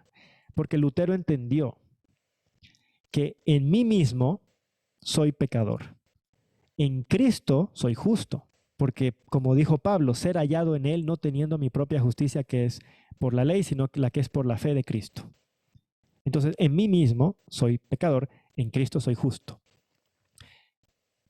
¿Qué continúa diciendo el cuerno pequeño? El creyente es plenamente justo, dice plenamente justo, porque Dios le perdona sus pecados mediante la palabra y el sacramento y le concede la justicia de Cristo que él hace suya en la fe. En Cristo, el creyente se vuelve justo ante Dios, pero viéndose a sí mismo reconoce también sigue totalmente pecador. Entonces es mezcla de verdad y error. Están agarrando palabras, lo que entendió Lutero, pero lo están cambiando. Están diciendo, se vuelve justo. No podemos hacer distinción entre justificación y santificación. Aceptan que la palabra de Dios dice el pecado sigue viviendo en él, porque no pueden negar lo que está escrito en la palabra de Dios. Pero entonces, ¿qué es lo que está proponiendo el cuerno pequeño? Dice, esta oposición a Dios es en sí un verdadero pecado, pero su poder avasallador se quebranta por mérito de Cristo y ya no domina al cristiano, porque es dominado por Cristo, a quien el justificado está unido por la fe. En esta vida entonces el cristiano puede llevar una existencia medianamente justa. A pesar del pecado, el cristiano ya no está separado de Dios, porque renace en el diario retorno al bautismo y a quien ha renacido por el bautismo y por el Espíritu Santo se le perdona ese pecado. ¿Qué más entiende el cuerno pequeño que habla la Biblia que nosotros no entendemos? La posición legal, rechazados, separados de Dios, bajo condenación, pero ellos tienen una solución por las obras, ¿no? ¿Cómo es que dejas de estar separado de Dios? Por un rito, por una obra que haces en la tierra. Ya no, entonces no necesitas un mediador en el cielo. Ya no necesitas a Cristo de mediador. No necesitas la justicia de Cristo, no necesitas su sangre, no necesitas su mediación como sumo sacerdote en el santuario celestial. Solo necesitas bautizarte en la iglesia católica y ya eres hecho justo. Punto final. Y este es el punto clave para entender realmente cuál es la doctrina del cuerno pequeño y cuál es la doctrina biblia. En el punto 30, en este documento, dicen lo siguiente: los católicos mantienen que la gracia impartida por Jesucristo en el bautismo lava de todo aquello que es pecado. Ya no necesitas al Espíritu Santo como agente regenerador. Al único que te puede lavar, lo único que necesitas es este maravilloso rito que se realiza en una sinagoga aquí en la tierra. Pero de todos modos, en el ser humano queda una propensión, concupiscencia que proviene del pecado y compele al pecado. Ellos dicen, sí, es verdad que después de que te bautices vas a hallar que tienes todavía una inclinación al mal. Dado que según la convicción católica el pecado siempre entraña un elemento personal, dado que este elemento no interviene en dicha propensión, los católicos no la consideran pecado propiamente dicho. El católico no considera pecado el estado de ser y la inclinación al mal. Entonces, ¿cómo puede ser que un predicador que dice que es protestante, que es adventista, nos quiera decir que en la iglesia adventista hay una nueva teología que ha sido introducida por los jesuitas católicos que nos está enseñando que la ley condena el estado de ser? Cuando estamos leyendo en la Biblia que la palabra nos dice que la ley condena el estado de ser. Estamos leyendo a los reformadores que ellos entendieron que la ley condena nuestro estado de ser. Y estamos leyendo de puño y letra del cuerno pequeño que para ellos eso no es pecado propiamente dicho. Y es por eso que tú puedes alcanzar la perfección para pasar el juicio. Dice, esta propensión que se opone a Dios no merece el castigo de la muerte eterna, de la muerte de Apocalipsis 21:8. No aparta de Dios al justificado. Sigue hablando de la posición legal, ellos entienden. rechazados, bajo condenación y separados de Dios. ¿Qué está diciendo en este documento? Que esta naturaleza pecaminosa no está rechazado ni bajo condenación ni separado de Dios siempre y cuando te hayas bautizado. Esa entonces es la doctrina del cuerno pequeño. Para el cuerno pequeño, justificación y santificación es lo mismo. De hecho, primero tienes que hacer santificación, primero te tienes que bautizar. El bautismo es un deber del cristiano, es un rito del nuevo pacto. Fue establecido por Cristo. Es santificación. Guardar el sábado, santificación. Alimentarnos de manera correcta, santificación. El cuerno pequeño no hace distinción entre santificación y justificación. Entonces, si entendemos esto, esto es el fuego extraño de Nadab y Abiú, que echa por tierra el incienso, la justicia perfecta de Cristo. Es todo lo que nos quieren hacer creer de salvación por obras.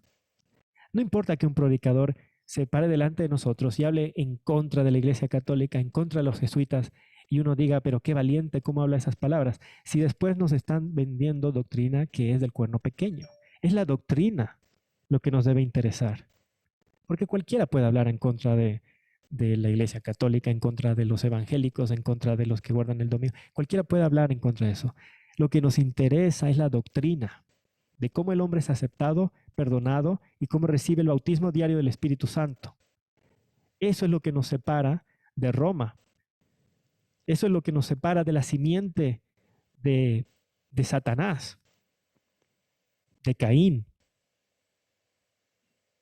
No es hablar en contra, cualquiera puede hablar en contra de los jesuitas, es la doctrina. Cualquier doctrina que todo lo que sea santificación lo ponga para que tú pases el juicio, tienes que salir al campo para recibir la ayuda tardía. Eso es esto. Estás mezclando justificación y santificación. Tienes que, si no vives en el campo, te vas a perder. Salvación por obras. Todo lo que es santificación no quiere decir que no lo tienes que hacer. Pero cuando lo conviertes en el punto salvador, tienes que bautizarte para ser salvo. Ya no es en virtud de la justicia de Cristo, es diferente. Lo que el cuerno pequeño hace es que en la justificación uno se vuelve justo y Dios justifica al regenerado. Es por obras. Los reformadores del siglo XVI entendieron la diferencia. Entendieron, no, hay una diferencia entre justificación y santificación. Primero, tenemos que ser aceptados o justificados en virtud de la justicia perfecta de Cristo para que nosotros, como resultado, pueda desarrollarse la obediencia verdadera. Lo que ellos no supieron distinguir es entre el Evangelio y la justificación. Es por eso que los reformadores plantearon que en la cruz fuimos aceptados y perdonados para siempre. Porque ellos no entendieron el santuario, ellos no entendieron Éxodo 30, no vieron esa aceptación, ese perdón diario, el Levítico 4, el servicio diario continuo. Pero ellos entendieron la naturaleza del hombre y por eso tuvieron necesidad de una justicia ajena. Cuando entendieron que la ley condena el estado de ser y que en el Evangelio, en Cristo, hay una naturaleza sin mancha de pecado, ellos entendieron. En la justificación, el Padre nos declara justos en Cristo. Dios justifica al impío. Nosotros, ahora, en lugar de regresar a Roma, buscando obediencia para pasar el juicio, tenemos que construir sobre los reformadores la verdad que ellos sacaron, hay que pulirla y hay que completarla.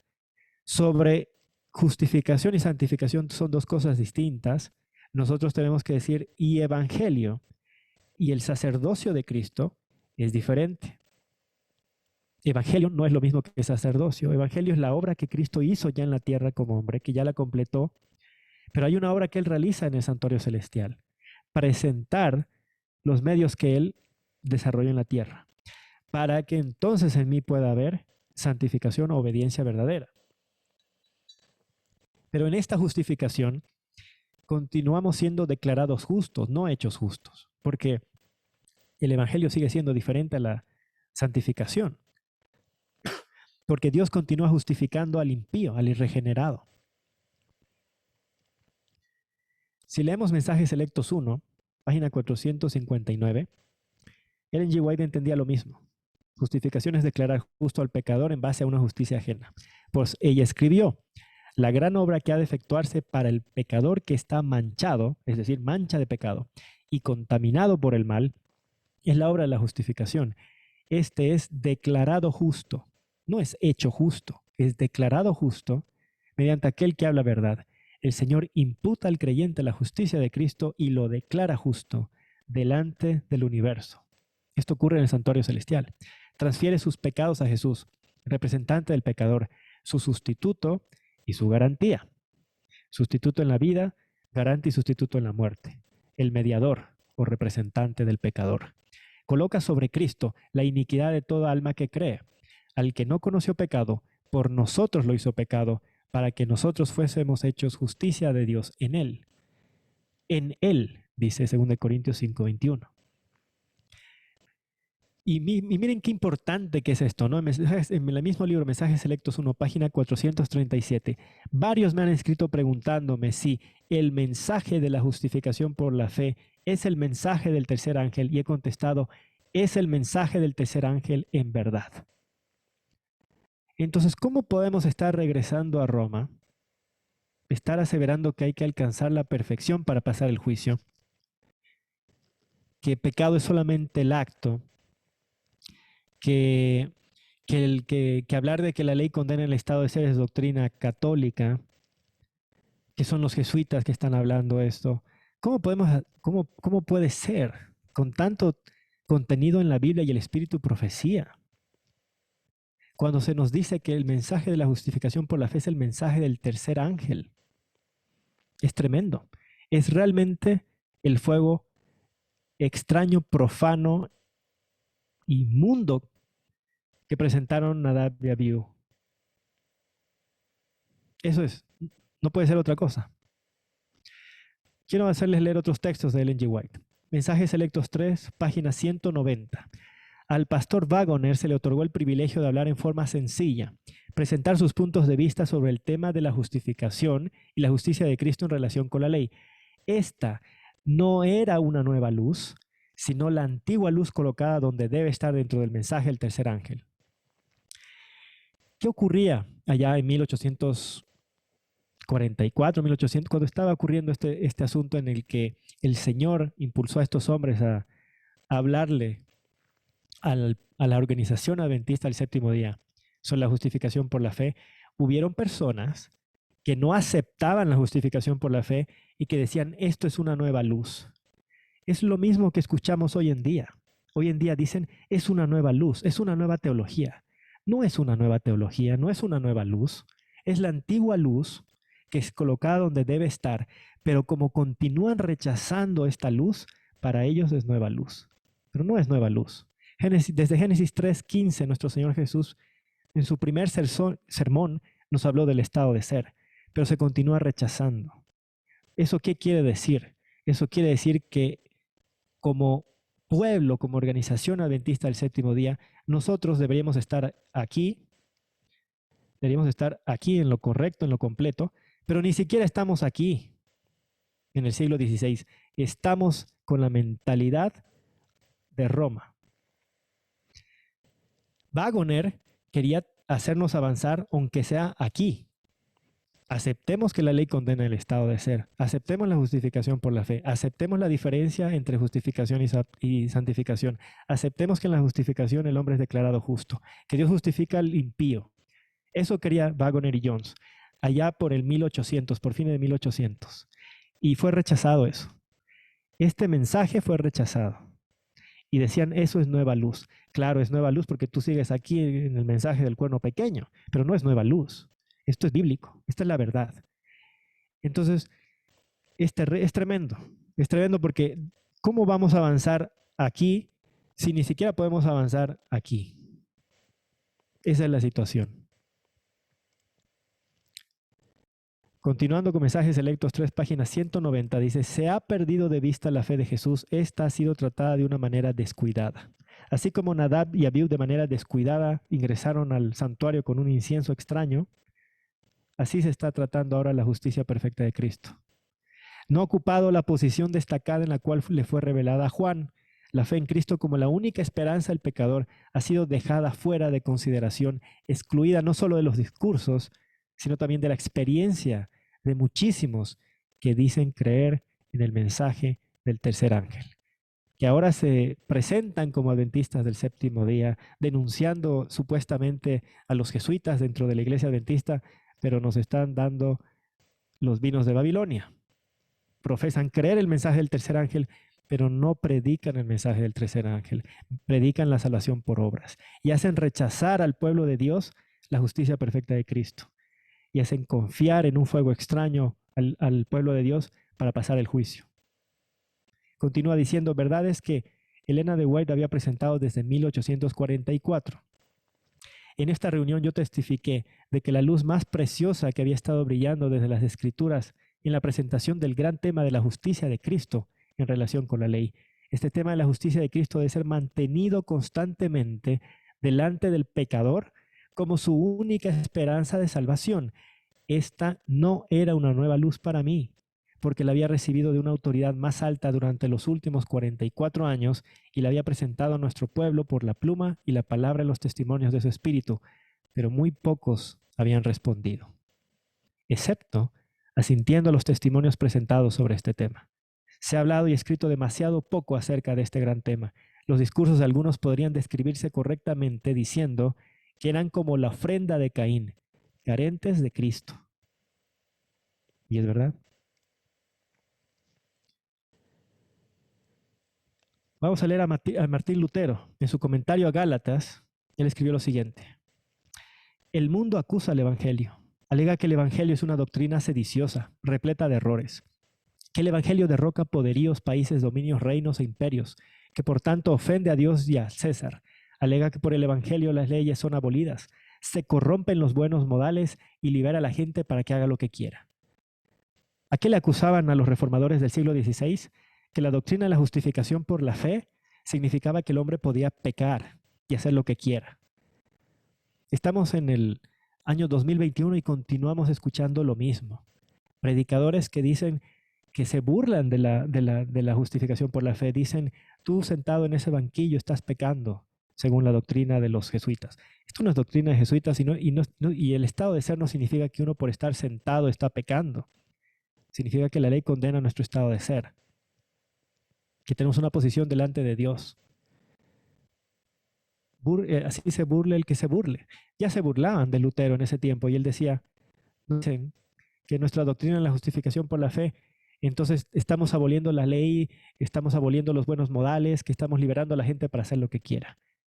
Por tanto, el mundo con el pretexto de celo santo y rendir gran servicio a Dios, pues así pareciera, persigue esta doctrina, aborrece a sus maestros y profesores como si fuera la peor plaga sobre esta tierra. Con el pretexto. Lo que pasa es que presentan la justicia de Cristo porque dicen que vamos a seguir pecando hasta la segunda venida de Cristo. Pretenden, ¿no? Un celo santo en contra del pecado. Sí se puede dejar de pecar, dicen, ¿no? Con el pretexto de celo santo. Persiguen la doctrina de la justificación por la fe, como si fuera la peor plaga sobre la tierra. Dice, pensamos sería bueno señalar aquí que el Evangelio es tal doctrina que condena todo tipo de justicia y predica solo la justicia de Cristo. Todos los que se amparen en ella reciben paz en la conciencia y todo lo que es bueno. No obstante, el mundo lo odia y persigue mordazmente. No permitan que les sea tedioso si repetimos las cosas que en otros lugares y ocasiones hemos enseñado, predicado, cantado y escrito. Pues si descuidamos el artículo de la justificación, lo perderemos todo. ¿Qué entendía Lutero? Que si pierden la justificación por la fe, perdemos todo. Y en esa declaración luterano-católica consintieron en que justificación era volverse justo.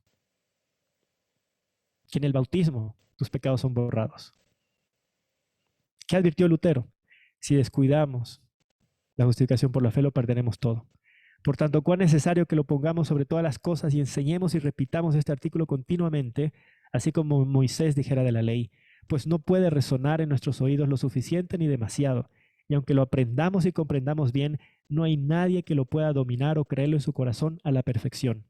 ¿Por qué dice eso Lutero? Porque él entiende que el corazón por naturaleza es frío, sombrío y sin amor, engañoso y perverso más que todas las cosas. Así tan escurridiza es nuestra carne y tan desobediente es nuestro espíritu carnal. Acerca de Romanos 7:21, Lutero escribió acerca de, queriendo yo hacer el bien, hallo esta ley que el mal está en mí. Otra cosa desconocida para el hombre carnal es que el mal está en él. Esto es verdad. No queremos aceptar que somos malos por naturaleza. Es desconocido. Preferimos aceptar que la sociedad nos hace malo. Y dice, pues nadie conoce el mal que hay en él, a menos que esté sólidamente fundado sobre el bien, por encima del mal, en una posición desde la cual está en condiciones de juzgar y discernir el mal que hay en él. Así como no podemos discernir las tinieblas sino por medio de la luz, y para poder establecer contrastes tenemos que comparar los objetos contrastantes, y para poder hacer un juicio valorativo tenemos que comparar lo más perfecto con lo de calidad inferior. Por consiguiente, si el espíritu no estuviera ubicado en la luz, no vería el mal proveniente de la carne que está en él, ni tampoco deploraría esta situación como lo vemos en los que ya se han hundido en este mundo y en los jactanciosos. Los jactanciosos son aquellos que creen que van a alcanzar la perfección para pasar el juicio. Los jactanciosos son aquellos que dicen que tienes que alcanzar la perfección, que no vas a andar sin pecar. Esos son los jactanciosos. Y lo que está diciendo acá Lutero es eco de las palabras de nuestro Señor Jesús en Juan capítulo 3:3 a Nicodemo, de que ni siquiera podemos ver el reino de Dios a menos que hemos nacido de nuevo.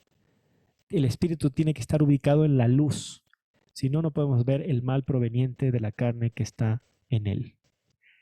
Acerca de Romanos 7:25, dice Lutero, con esto hemos llegado al más expresivo de todos los pasajes. He aquí, uno y el mismo hombre sirve a la ley de Dios y a la vez a la ley del pecado. Es un hombre justo y a la vez un pecador. Esto lo citó en ese artículo El cuerno pequeño. ¿Se recuerdan? Es un hombre justo y a la vez es un pecador. Porque así está escrito en Romanos 7:25. Pues no dice, mi mente sirve a la ley de Dios, ni tampoco mi carne sirve a la ley del pecado, sino yo, el hombre entero, una y la misma persona, estoy en esta doble relación de servicio. Esto es también lo que hace expresar su agradecimiento ante el hecho de que está sirviendo a la ley de Dios e implorar misericordia ante el hecho de que está sirviendo a la ley del pecado. ¿Quién puede afirmar respecto de un hombre carnal que el tal está sirviendo a la ley de Dios? Recuerda ahora lo que dije un poco antes. Los santos, siendo justos, son a la vez pecadores. Son justos porque creen en Cristo, cuya justicia los cubre y les es imputada, pero son también pecadores porque no cumplen la ley, no están libres de concupiscencias, sino que son cual enfermos sometidos a tratamiento médico. Enfermos de veras, pero en tren de mejoría y sanos en esperanza. O más bien, están siendo curados, están recuperando la salud. Personas, en fin, para las cuales el presumir de sanas resulta altamente perjudicial por cuanto hace que su estado empeore. Es por eso que, a menos que una persona entienda que por naturaleza es pecador, somos malos, no se va a dar esta sanación, este sanamiento. Va a empeorar. Y son justamente los que no aceptan que la ley condena el estado de ser, los que pretenden que al rechazar esta doctrina van a mejorar, van a alcanzar la perfección. Es imposible alcanzar la perfección si no aceptas que el pecado está dentro del ser humano. Por eso el Señor Jesús dijo en Marcos 2:17, los sanos no tienen necesidad de médicos, sino los enfermos. No he venido a llamar a justos, sino a pecadores. Y para terminar este estudio, recordemos en Números 21, versículos 6 y 8. Jehová envió entre el pueblo serpientes ardientes que mordían al pueblo, así como había una serpiente en el Edén. Murió mucho pueblo de Israel, dice. Jehová dijo a Moisés, hazte una serpiente ardiente y ponla sobre una basta. Cualquiera que fuere mordido y mirare a ella, vivirá. Aquel que mire y viva. Mirar aquella serpiente. Mirar y vivir. ¿Qué le dijo Jesús a Nicodemo en Juan 3:14-15? Como Moisés levantó la serpiente en el desierto, así es necesario que el Hijo del Hombre sea levantado, para que todo aquel que en él cree no se pierda, mas tenga vida eterna. Eso es la justificación por la fe. Así que ojalá hay mucho más que se pueda hablar y demostrar bíblicamente que la ley condena el estado de ser, porque es bíblico. Y Dios mediante vamos a continuar estudiando lo mismo con otros versículos, con otras historias de la Biblia, porque es bíblico, porque es la sana doctrina, porque es lo que Dios quiere que entendamos, porque el juicio se acerca. Y cuando se llegue ese juicio, Dios no quiere que miremos dentro de nosotros mismos para buscar la perfección para pasar el juicio, sino fuera de nosotros. ¿Quiere esto decir que podemos desobedecer la ley, que no tenemos que luchar contra el pecado que mora en nosotros? No, eso no quiere decir lo mismo, porque la justificación y la santificación son dos cosas distintas. Y eso es lo que hay que entender. Pero si hablamos de justificación, no podemos agregar ni una célula de nuestra obediencia, pues contaminaríamos la justicia perfecta de Cristo. Entonces, así damos concluido este análisis de Levítico capítulo 10 y hemos visto de que ese fuego extraño que ofrecieron a Adán y Abiú es la salvación por obras, es alcanzar la perfección para pasar el juicio. Es todo lo que mezclas lo que es santificación en la justificación, es rechazar que la ley condena el estado de ser. Es rechazar que en el pecado de Adán y Eva, de nuestros primeros padres, la naturaleza humana sufrió una transformación. Y esa transformación es pecado delante de Dios. En lo que se refiere a justificación, necesitamos una justicia ajena. Ese incienso que es puro y santo, santísimo. Y que como resultado de estar siendo justificados en Cristo, se cumple la promesa de Génesis 3:15. Se realiza esa obra sobrenatural en nosotros para que aprendamos a luchar con el pecado que mora en mí. Con Romanos 1:29-31, con Gálatas 5:19-21. Esto va a permanecer hasta la segunda venida de Cristo. Es por eso que en el juicio necesitamos todavía confiar en una justicia ajena. Pero a ese juicio queremos llegar con los pecados perdonados y abandonados.